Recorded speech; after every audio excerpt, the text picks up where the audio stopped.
make a narrative as if like I'm scared of. I think Devin's a tremendous fighter. Do I think Devin Haney can beat me? Hell no. Hell no. Yeah.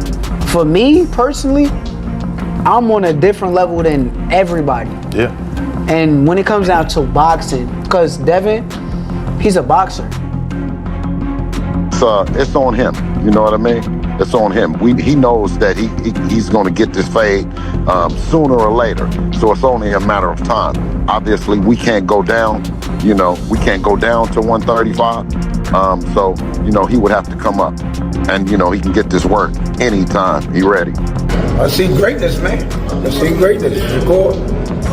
Shakur practically beat you with one hand, man. That jab, man. Most important hand you have, man. You know? And he looked good doing it, sharp. You know what I mean? Distance. He did everything, man. Shakur Stevenson is said to be lined up for a bout with Devin Haney at 140 pounds.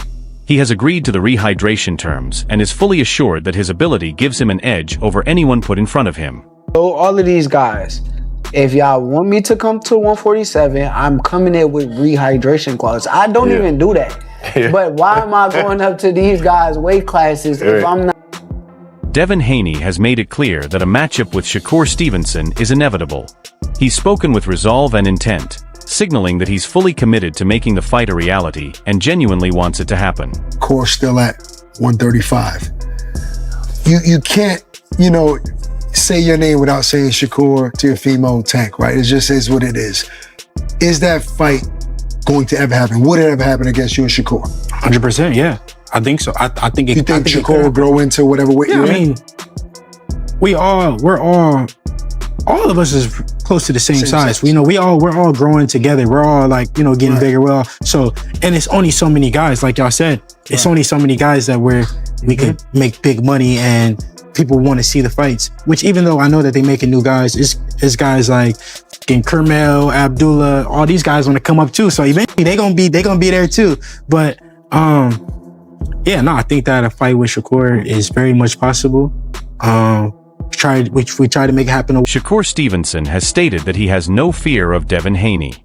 However, he believes Haney's camp could try to push a narrative suggesting that Shakur is deliberately steering clear of the matchup, despite his willingness to take the fight. Devin Haney. Okay. Devin Haney's probably, to me, I don't think it's hit its point yet, but I think in the next year or two, it'll hit a point where it's like the world is gonna demand, you know what I'm saying? I can see the trajectory feels like it could meet like that. I would love this fight. But look, you gotta watch what you say with like, and this is not even Devin fault, because Devin is very respectful of my game and I'm respectful of his game. He's a good fighter.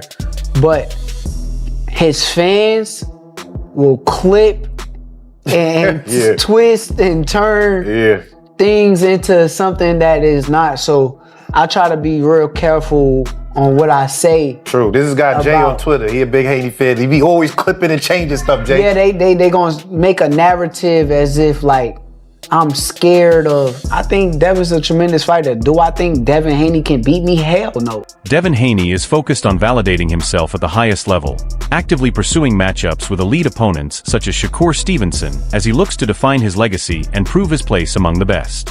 Like he's a fucking stone cold killer who's just gonna go in there and try to knock me the fuck out. Yeah. He's gonna try to outbox me. I'm the greatest boxer. How do you... So that's how I feel about the fight. Yeah. But it all gotta make sense from a business standpoint. I don't like getting up here and negotiating against myself. For sure. But for me, I'm willing to But do you see it as it being that could, you know, like we always said, the Four Kings, even though you wasn't a part of it, the whole plot is like at the end of the road, there's gonna be two guys left standing, and that's the big fight. Do you see that as that's potentially what that could be? I'm a bad motherfucker. Bill Haney has drawn a clear line, saying they're not dropping down or waiting around. If anyone wants the fight, they'll have to step up to 140. Fights are not possible. Would you be more inclined just to move up to 140? Yeah, you know, if I can't get those fights next, or it doesn't make sense for it to be next, I'll probably go to 140, test it out, see how I feel at the weight at 140, and then when the time is right, then, you know, I'll defend my belt at 135. We'll just see, though. I got to go back and talk with the team and see what makes the most sense. That's really all. He added that the fight can happen whenever the challenger is ready, making it clear the door is open, but only on their terms. He didn't become undisputed yet. They didn't mention the franchise belt, which directly impacted Devin's career early on, right? And it seemed like, I was saying this on my live earlier, you tell me what you think about this, but it seems to me like there's a lot of people that have tried to block y'all ambition, right? Between you signed to the wrong company, you know, Loma not taking the Devin fight, Tio not taking the Devin fight, Rolly saying he just don't want to fight Devin. Do you see that? Like, how do you see that? You know, as far as like, people know you're ambitious, they know you want to be unified, they know you want to be undisputed. So they put all these obstacles up and they make it hard for you to achieve what you're trying to achieve. Absolutely. I think it's been historic in the way that they've done. Tim Bradley believes Shakur Stevenson has the potential to eclipse even Terrence Crawford in boxing's all-time conversation. Crawford is firmly etched on the sport's Mount Rushmore, a rare 5-division champion whose resume speaks for itself. But Bradley's point isn't about chasing Crawford's exact accomplishments, like multiple undisputed titles or constant weight jumps. It's about timing and opportunity. Bradley argues that Shakur is coming up in an era Crawford never fully benefited from. Boxing politics stalled Bud's rise, delaying or preventing major matchups that could have elevated his profile even sooner. If today's power brokers, figures capable of bridging promotional divides, had been around during Crawford's ascent, fights against names like Keith Thurman, Danny Garcia, Errol Spence, or Yadenis Yugas might have happened earlier and more often. In Bradley's view, Shakur has Crawford-level talent with access to a smoother pathway.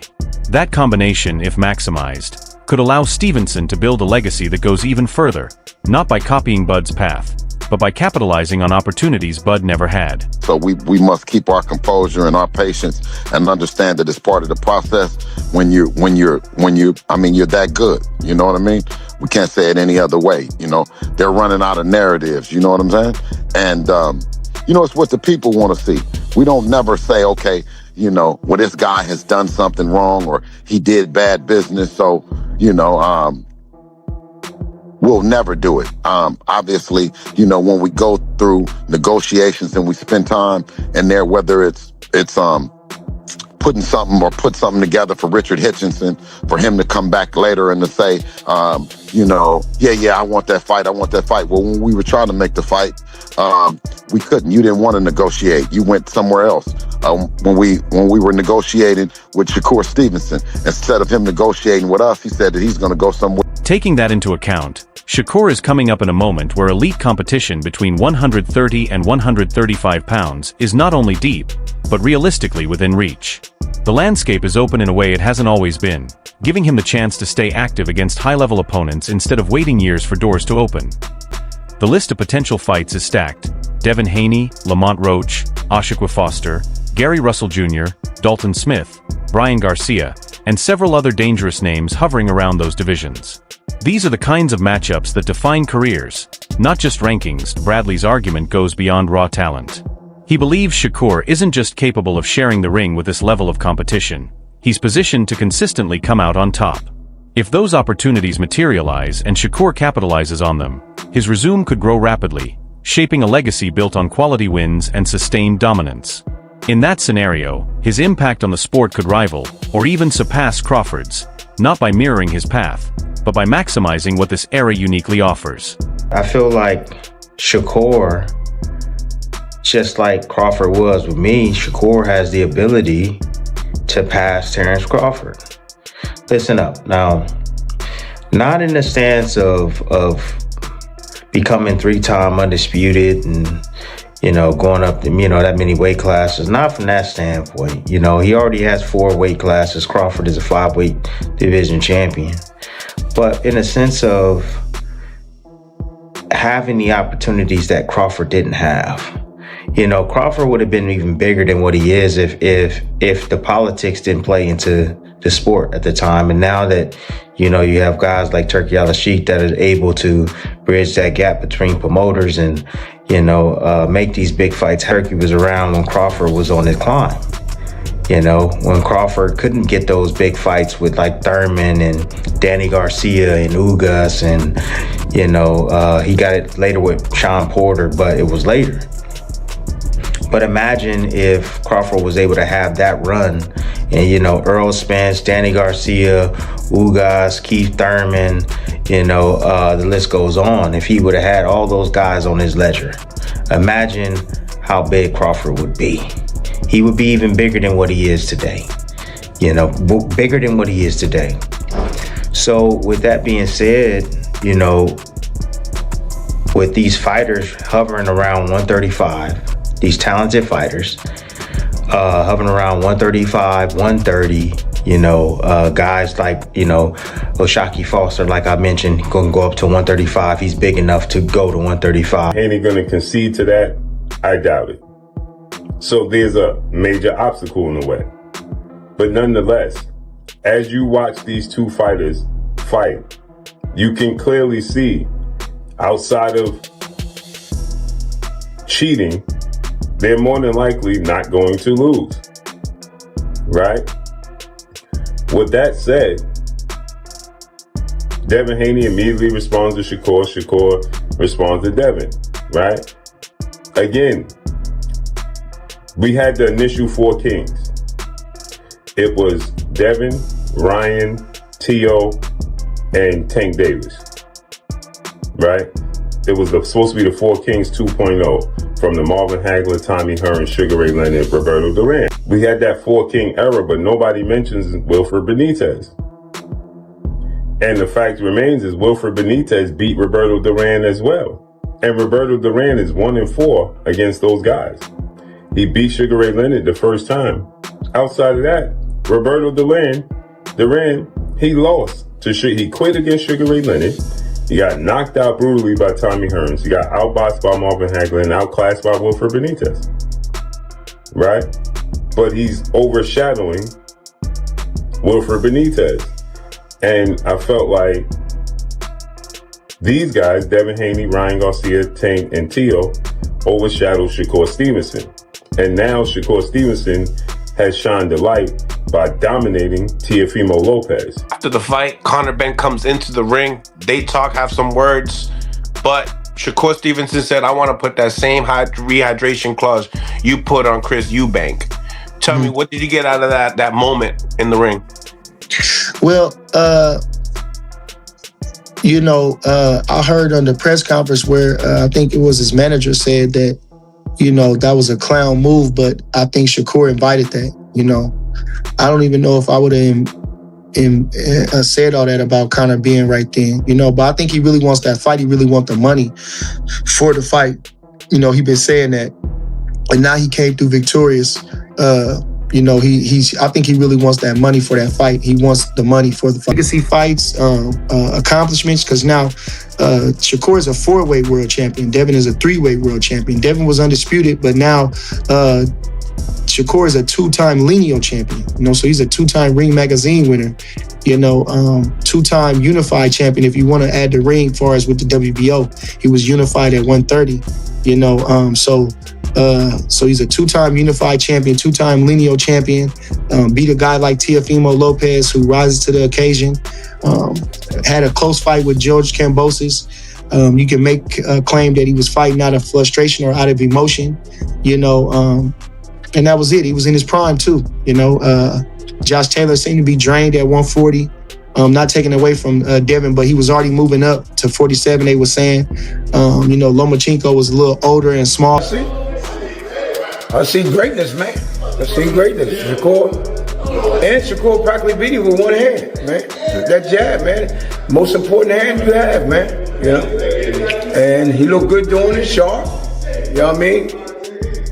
Distance. He did everything, man. He did everything right, man. A lot of people thought it would be a tough fight because T.O.'s athletic, T.O.'s experienced, he's fought on a high level. Mm-hmm. And, you know, they were critical of Shakur. Oh, he ain't fought nobody and this and that. Yeah. he made Tio look like everybody else. Made him look like an amateur. Made him look like an amateur. Yes. Now, technically, what did you see? Right? Where did Tio go wrong in that fight? Where he went wrong? Yeah. Fighting Shakur. That's where he went wrong. Fighting Shakur. I knew he just running his mouth. He just was talking, man. I knew that from the beginning. Even the time when he talking about, yeah, Shakur know he could have got stopped too, but Shakur hurt his left hand. Yeah. His left hand was hurt. If you notice, he was using that jab a lot. Yeah, jab and then the hook. And he threw the left hand every now and then. Because I was screaming out. Everybody said they heard me in Philly. Yo, we can hear you on the TV. Yeah, that's my young buck. You know what I mean? And I was telling him, throw that straight left hand. Then I noticed when he did throw it, he wasn't throwing it real hard. You know what I mean? You know what I mean? But he looked spectacular, man. You know what I mean? You can't ask for nothing more, man. And with me, you care about what people say, man. They always want to talk about you and say, oh, he should have did this, should have did that. He did everything that he was supposed to do, and he did it right. Fight that even remotely sparks my interest for Shakur Stevenson is this guy right here, Devin Haney. Look at them. They're the same size. Obviously, Devin's moved up to 147. Shakur demands a catch weight. We'll see if Devin goes for the bait, because I think Shakur Stevenson, there's no doubt about it, he has the skills to compete at 147 to be 5 weight division champion. I feel like that would be